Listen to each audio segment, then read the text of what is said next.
So we have Gemma Fear, who is Miss Jamaica UK in our office at GV Media in Canary Wharf. How are you today, Gemma? Very well, thank you. Thanks for having me down here. Oh, it's a real pleasure to have you here. Now, tell me about winning Miss Jamaica first and foremost. Well, the pageant took place on the 1st of December of last year, and it was a great experience for me.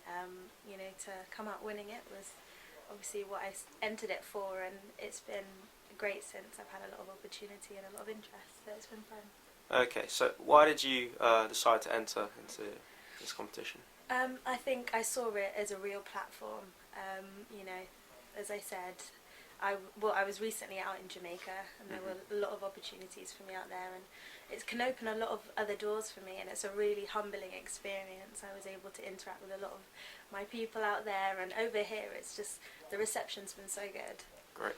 And your Jamaican heritage, now both of your parents are Jamaican?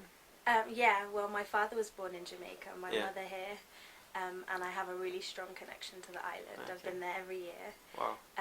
Planning a trip very soon again, although I just came back. So, Great. yeah, I mean, I'm very in touch with my family, both over there and in the UK. Great, and you've just graduated from university? I have. I graduated, Congratulations. thank you, last year as well, so it was a really big year for me. I got Okay. first class honours. Oh, well done. Thank you. So, yeah, I mean, that's going to lead me to a bright future, and I hope to do my masters this year as well. Oh, fabulous. Now, which university were you studying at? I was studying at Westminster, and my Okay, course was business management with commercial law. I see. So you're looking to go into the world of business, perhaps, with that? Yeah, or? well, I've always had like split interests, media and business, and Yeah. I've always kind of had an entrepreneurial flair, which I get from my father, undoubtedly. So Yeah. I would love to have my own business in the future, and that's where I'm headed. Let's talk about beauty pageants, kind of as a kind of thing in society. Now, do you feel they objectify women? I mean, I think, it is how you look at it in terms of beauty pageants. I think they're constantly changing with generations and societal issues. I definitely think our pageant in particular, Miss Jamaica UK, really depicts females today.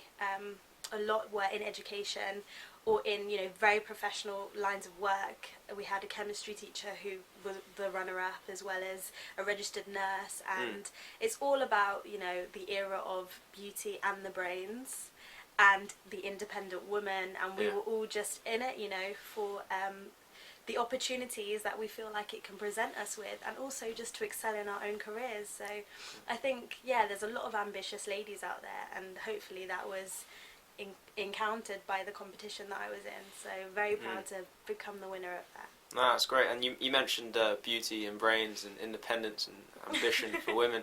Now, obviously, in society, it can be quite tough on women, and arguably it's harder to be a woman in our society and in most places in the world, because there's a lot of discrimination and inequality issues regarding women, whether it's in work or at home or in sports, in many fields. So, do you see yourself as a feminist? I mean, what are your thoughts on feminism and women? I mean, as a woman, obviously, yes, there are certain barriers that you do come up against, but it's not just feminism these days. There's so many barriers, and I'm speaking as, from the race that I am, the black race that I am, gender as well. There's so many issues. There's age that comes into it these days. So there are always these societal issues that you're mentioning, and I think it's the person you are, your own mentality that you adopt, and how you deal with it, really, because I think your biggest barrier or enemy or whatever is yourself if you don't adopt the right, approach to it. So I see obstacles as hidden opportunities,